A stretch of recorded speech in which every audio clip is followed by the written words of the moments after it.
2026 is going to be an awesome year. We got some pretty cool stuff coming up. First off, we got Foundations of Recovery. This is our flagship program. We're starting it in January. This is for anyone, man, woman, or couple who wants to come and reclaim their heart from shame, trauma, and betrayal. We start off with an education on all sorts of principles, give you the common language. We feed you from a fire hose in terms of all things recovery. It is such a great start to recovery. And we get at the roots of things, Tyler. This isn't like any other program. Like, this is our healing journey in process, and Foundations is where we begin. If you look at the value that you're getting there to kick off a good recovery with all of the right education, all of the right language, and a team to get you started while also being directed by Brannon and myself through the whole process, what a deal. So if you're interested, if you're struggling, if you've been wanting to do something for a long time, jump into this. This only comes around every so often, and we would love to have you there. Click the link in the description to sign up for it. And to make it even sweeter, we're also including a raffle for a free pass to the Radiant Dawn retreat. Anyone who signs up for Foundations will be added to the raffle for that free Radiant Dawn pass. If you're a man and you sign up for Foundations, your name still gets entered, and you can give that pass away if you win it to any woman that you want to. So what you're saying, Tyler, is if you sign up and participate in Foundations, you could possibly go to Radiant Dawn for free? That's exactly what I'm saying, which is crazy because Foundations by itself is already an insane value. Man, I sound so salesy. But it actually is awesome. So come to Foundations. And even if you don't come to Foundations, sign up for Radiant Dawn. It's beyond therapy, the best healing experiences that you can have. Click the link below and come join us. What is the difference between consumption and connection? Welcome to the Therapy Brothers podcast. I'm Brannon. I'm Tyler. We're brothers. We're therapists. And we know recovery. Bring your stories, your questions, your successes with real recovery.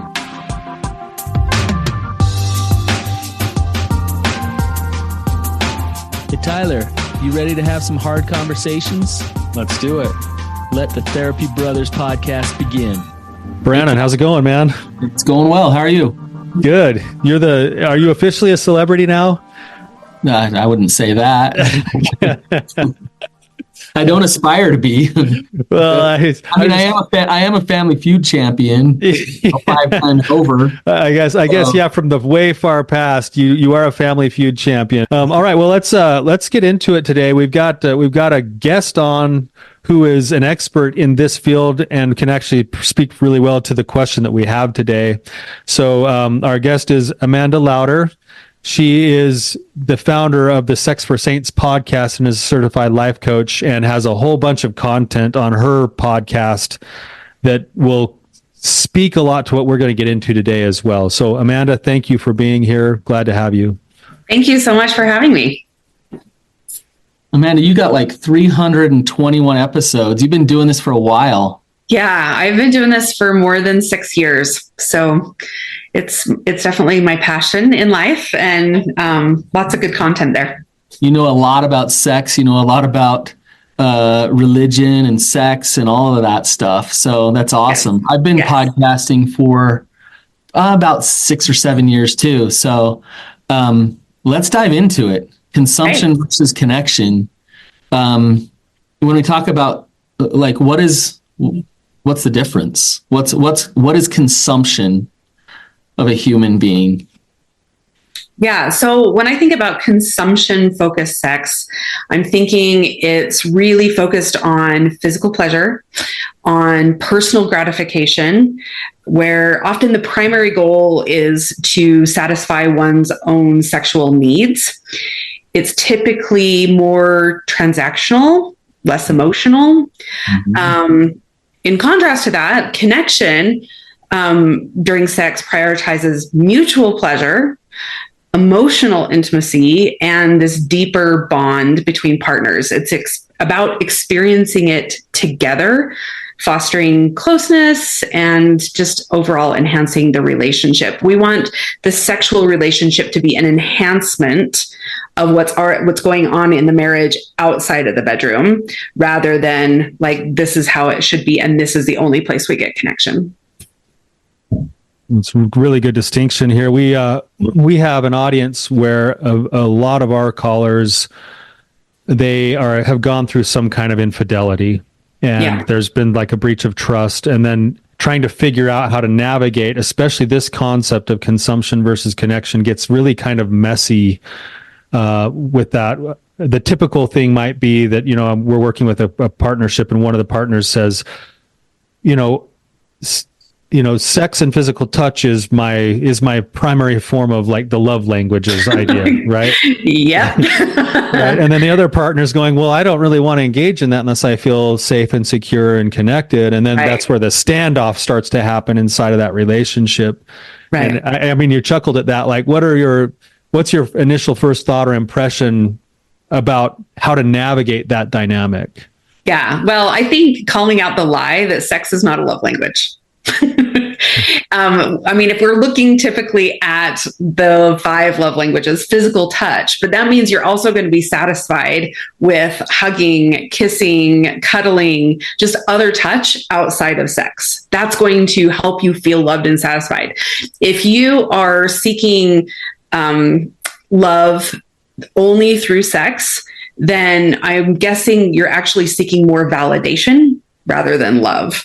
So that's what that. And I think, when you say, I can't, this is how I feel love, you're expecting to be filled up and validated by your partner rather than looking like, how do they love me, instead of looking at, how do I love them? How do I love them in all parts of my life, as well as in sex and through my body? I think I'm thinking of, you just brought up something that I think is important, validation, because we see this a lot. Yeah. When we talk about consumption, it's not just about using somebody's body for your own pleasure selfishly. Right. It's using somebody to give you something that you need. And a lot of times what that is self-worth. It's validation. Like I think of like a person who, has sex in a partnership and they bring their partner to orgasm. It seems selfless. It seems wonderful, right? Yeah. But they do it in a way where it's like, oh, I feel so awesome now. I'm so amazing. I get self-worth from this. So even in the partner having an orgasm, you can still be consuming your partner, right? Yes, absolutely. Absolutely. That happens so often, actually, at least in what I hear in my work. But like, you're like, no, I'm making sure she has her orgasm, right? But if she doesn't, what does it do to you? Yeah. What do you think? What are you feeling afterwards? Like, oh, I failed at this, or no, I have to work harder at this, because if their orgasm equates to me being a good lover, me being a good person, then you're consuming that and you're extracting rather than giving. Right. I think there's a key word in that, and in the idea of extraction. I don't think a lot of people who are maybe engaging in consumptive kinds of sex really think of it as an extraction, but especially with the way Brannon, you just described it, that I'm helping my partner to feel way better. Like, but you did it so that you could be good enough, and that is still an extraction from instead of an offering to. Yes, and that's one of the challenges.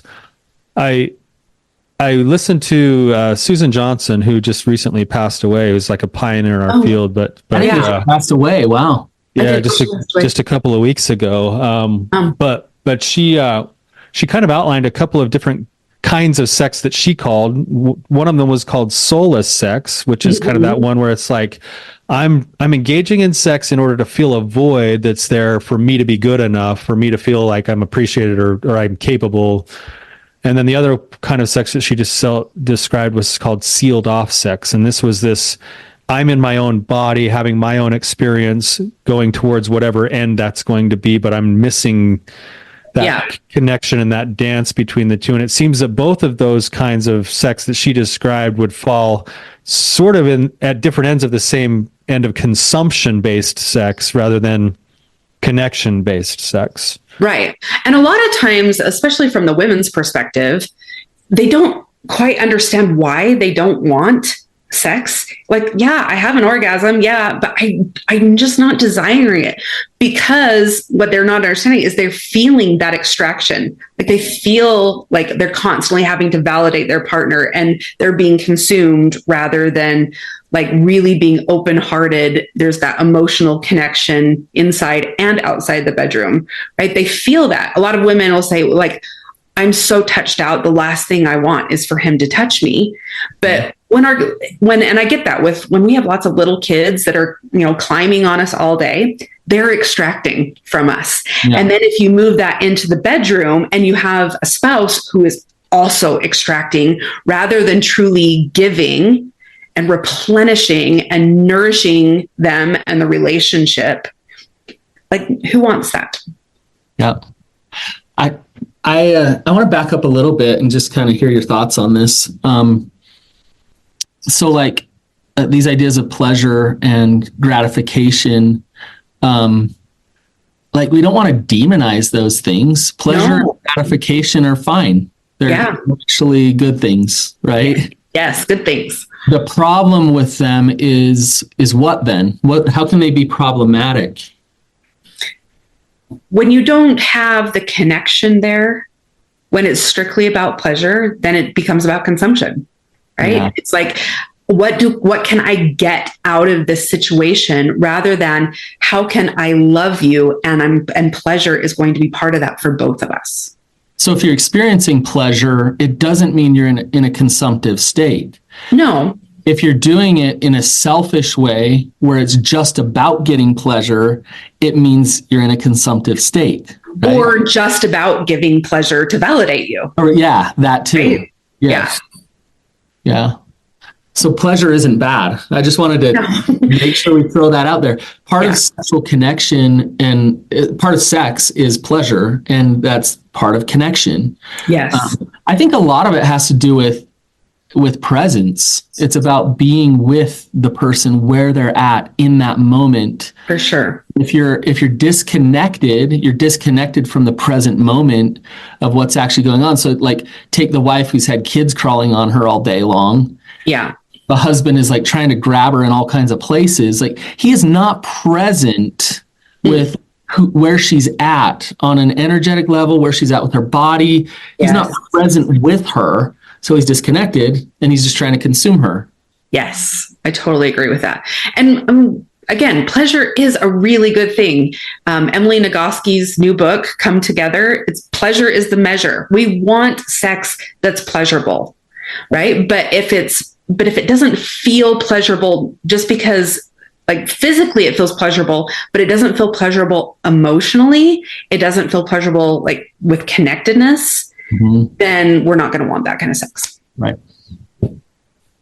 It seems that kind of where you guys are both going, that I'm glad you brought this up, because I get this question in my practice all the time, especially from a lot of the men that I work with, is they almost feel, because they've treated sex a certain way all the way up through, say, their own pornography addiction or into their affairs or whatever else.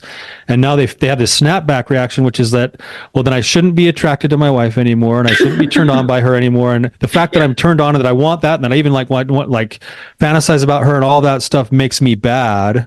Yeah. And what I'm hearing you guys say is that the sexual drive, the sexual urges, pleasure itself would actually be ingredients of a recipe that need to be there for connected sex to happen. They just can't be the end result themselves. You totally summed it up. Is that what you're saying? Yeah. I would agree with that. I think it's also possible, and I'd love your take on this, Amanda. Two people come together and they have pleasurable sex on a physical level. Let's say they both get off and it's amazing and it's great just on that level, and that sex actually did damage to their relationship. It hurt their intimacy. There was a cost to that sex. Would you say that does happen? Yeah, it definitely happens. I actually just did a podcast on how we often use sex as a Band-Aid to cover up other things that are going on in our marriage. Like, sometimes sex is the measure. Like if the sex is really good, the marriage is good. And other times sex is just the Band-Aid where it's pleasurable, we're both getting off, we're having a good time while we're there, but we're not actually dealing with a lot of the other things that are going on under the surface outside of the bedroom. We're not dealing with the conflicts in our marriage. We're just using sex to cover it all up. Mm-hmm. That would explain the scenario that often happens where couples we work with start to lean back together, and maybe they do have a really nice experience together sexually that hasn't been there for a while. And then the very next morning, say the husband wakes up and is like, let's do that again right now. Like that was awesome last night. And she's like, well, that was great last night. And like, no, not right now. And and he's like, but it felt great for both of them. Like, why wouldn't we be doing this all the time? And he's still kind of in that mode of the physical element is what drove that experience. And she's like, yeah, that was wonderful, but it was wonderful for all of the other aspects that were also there last night, but she can't put that to words oftentimes. Like, she's like, yeah, I did feel good. And if we focus on just the physical, it did feel great. And the reason it felt so great to me is because there were all these other factors that I don't know how to put words to. Right. And a lot of times it's our regressive brain going back like, yes, this was a really good experience, but we still have all this other stuff going on that is unresolved and that we need to continue to work on. So yes, while I had a really good experience and I'm so glad we did it and it was connecting and physically pleasurable, that doesn't negate everything else that's going on. And I mean, we need that safety and security. And we can have those moments, sure, but also our regressive brain goes, wait, hold on a minute. Don't forget all of this other stuff. We need to keep moving in a good direction, and the sex doesn't just fix that. I'm just thinking, and maybe I'll go off on a tangent here that we can bring it back, I hope. But I just think women on just a survival instinctual level, they want a man who is strong and secure, but they also want a man who is kind and connected, that will be there for her through the hard times, while she's pregnant, while she's having babies, like he stays. And so it makes sense why a woman wants a man who is actually connected to her in order for her to be vulnerable enough to really have some great sex. Mm-hmm. Right? It makes total sense. Now, to a man's thinking, well, it's my job to like plant the seed, like results. I just want to get this done. I want to go, like, let's do this, right? Yeah. And a lot of times a man doesn't understand why that connective piece is so integral, so important in terms of sex in a marriage, right? Yeah. Yeah. I mean, biologically speaking, if we're looking back like caveman days, right? A woman is only going to have sex with a man that she knows can take care of her and a child that might come from it. So that's just hardwired into our biology. And I mean, whether you're trying to have kids or not, or, you're past that stage, it's still there. It's still wired in. And so making sure that you feel connected and that he's going to be there for you no matter what happens through those hard times, that's integral to feeling connected and having a good sexual relationship. That's why, and pointer guys, for you guys listening, if you come home and your wife had one of those days where the kids were crawling all over her and you stop for a minute and empathize and understand what it was like for her and maybe give her some space, like that's sexy in the long run. Like that actually leads to trust, safety, and good sex in the relationship. Absolutely. Or maybe a hug without touching all of the parts of her body that knows you just want to consume her in that moment. Yeah. Absolutely. Or, saying, I know you've had a hard day tonight. I want to just like give you a massage and help you relax. No strings attached. I'm not looking for sex. If it leads there, that's fine, right? But that's not what I'm looking for. I'm looking to give you and replenish you and nourish you through this experience. And that has to be genuine. It has to be without the agenda attached of like, yes, I'm going to do this, but later, like later, Yeah. That's a transactional piece that you mentioned that's so hard to overcome, because in the back of your brain, and I'm thinking of myself as a man, even my own experience and my own recovery, like in the back of your brain, it's hard to put that voice down a little bit no matter what. It's like we refer to it as the daily quest, where it's like, maybe. we might end up here today, and it's like I actually have to let go and learn how to surrender that. Yeah. And trust that I can just love my partner. And this is the weird paradox, is the more that I learn how to actually do that with presence, the more she actually starts to say, I want to lean in, I want to lean back. Yes. It's like the safety and the trust is what actually gives her the permission to open more, to lean more. Absolutely. Absolutely. I totally agree with that. And I think for so many men, that is a missing piece, that they're not able to soothe their own emotions and calm that voice down. And then it overrides everything, and you miss the connection that you could have. Yeah. Yep. I want to shift gears a little bit, because we've been talking a lot in terms of gender, just one way, where men consume women in terms of sex. And if we could just speak to, because I know that women use sex as well in a yes, we do. way, right? But it's a little bit different. So like, if we could just talk about that, like, how do women use their partner and use sex to get things and to consume? Yeah. I mean, women definitely will use sex as a weapon. Mm-hmm. They'll also use it to get what they want. I mean, I can't tell you how many women are like, I know if I have sex with him, he'll behave better. Yeah. And I think in some ways, I mean, that's totally true, and men have to figure that piece out, right? But women have to stop doing that too. Yeah. And so, or like, I know that if I give him sex, he'll give me whatever I want. Mm-hmm. Yep.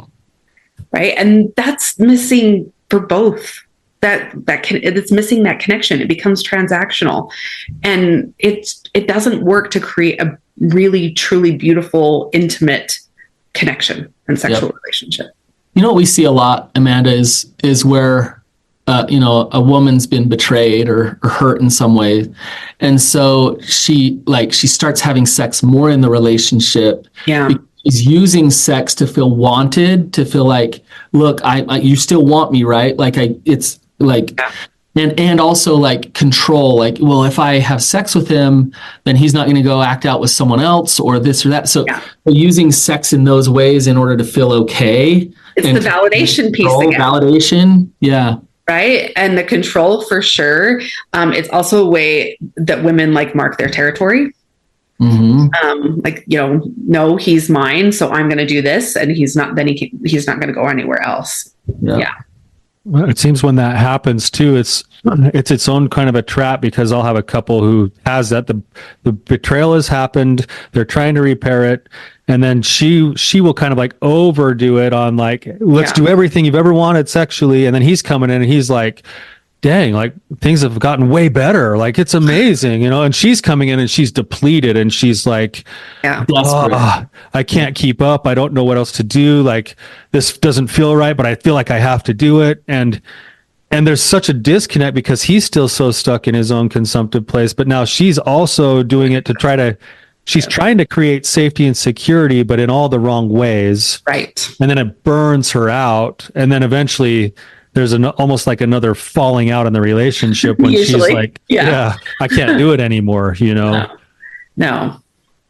Yeah, I see that all the time too. And it tends to kind of be a roller coaster until both people can see the patterns that they're contributing to and step into a place of integrity within themselves. This is who I want to be. This is how I want to show up in the relationship, and not take ownership over their spouse's part.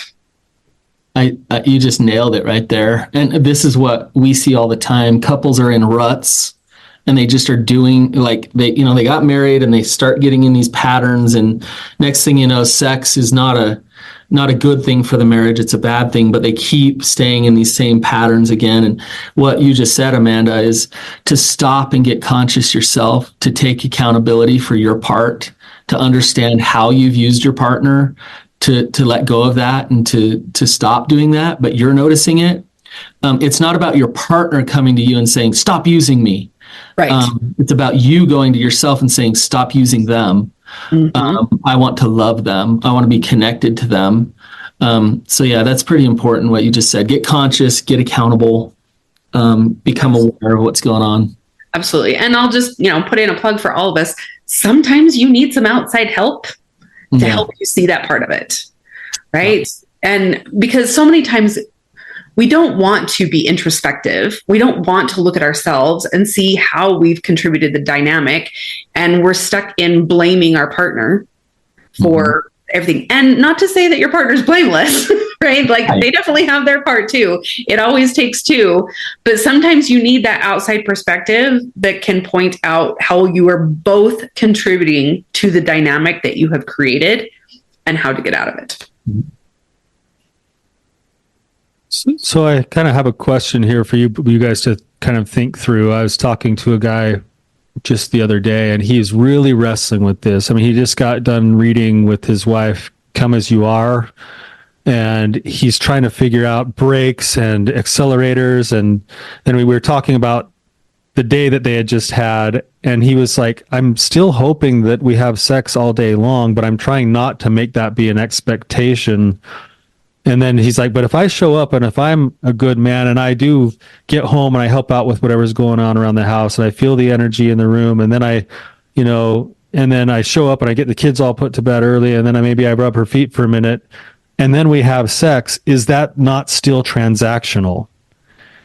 And I guess I'm wondering, like, in my mind, I didn't see that as transactional, because if you actually let go of the pressure and the expectation and just be the person you want to be, then that connection sexually happened to just happen. And in his mind, I think he's still thinking, but yeah, that was still the daily quest in some way.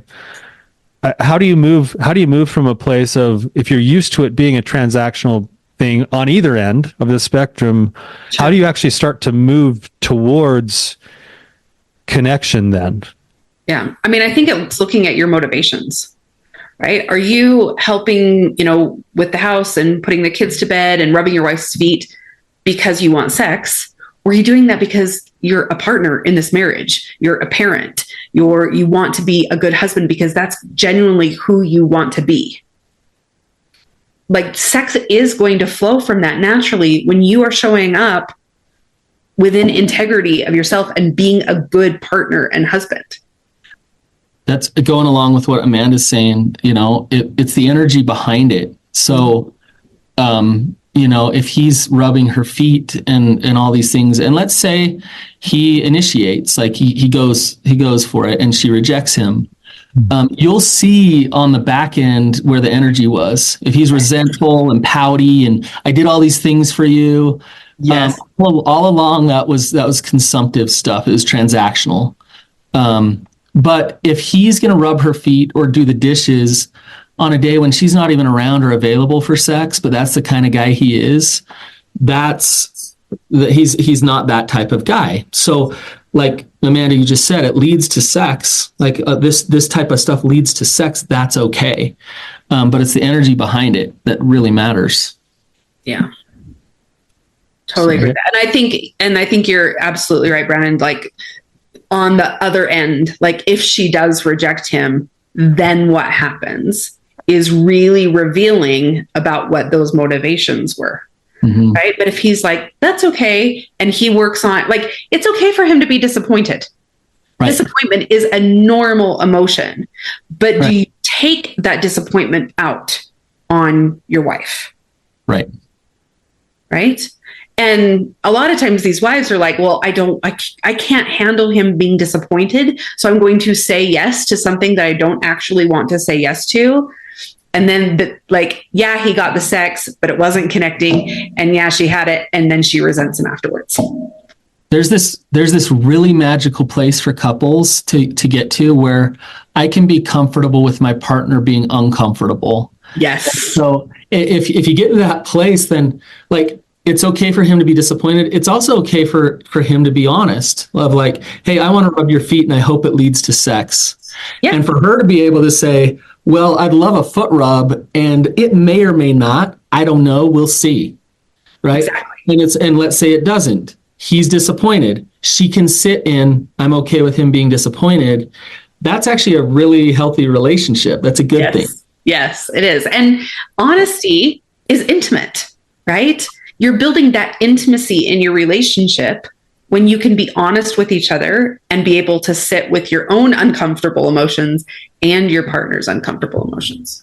There's a level of maturity that I think couples have to grow into, and I think they sometimes feel like they're failing when this change starts to happen, when in reality it's part of the step that you guys are talking about right now, where, you know, if I pursue my wife and she says no, and I am disappointed, but instead of pulling the covers away and rolling over and being rejected and like, oh, poor me, I'm able to say, okay, that's hard, but yeah, I totally respect that, and I wouldn't want to engage with you unless you were ready.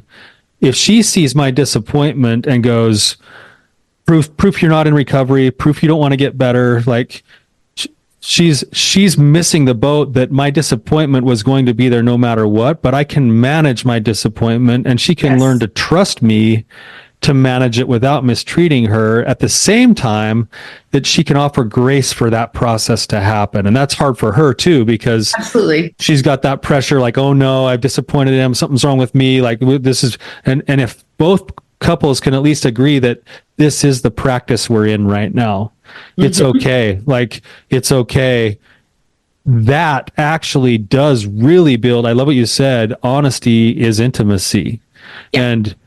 And I think some couples, they feel like it should just instantly be like, he doesn't have any sexual drives after he approached me and now he's all better now. And it's like, no, it's going to take him a minute, both physiologically and emotionally, to be able to hang in there and get re-engaged. But if you see him doing that work, that's good work. That's good work. Right. Absolutely.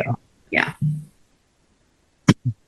I just think one of the big setups in all of this is, well, it's two things. It's the way we're conditioned and socialized. You know, we get into relationships and we think, well, you know, there should be a cadence.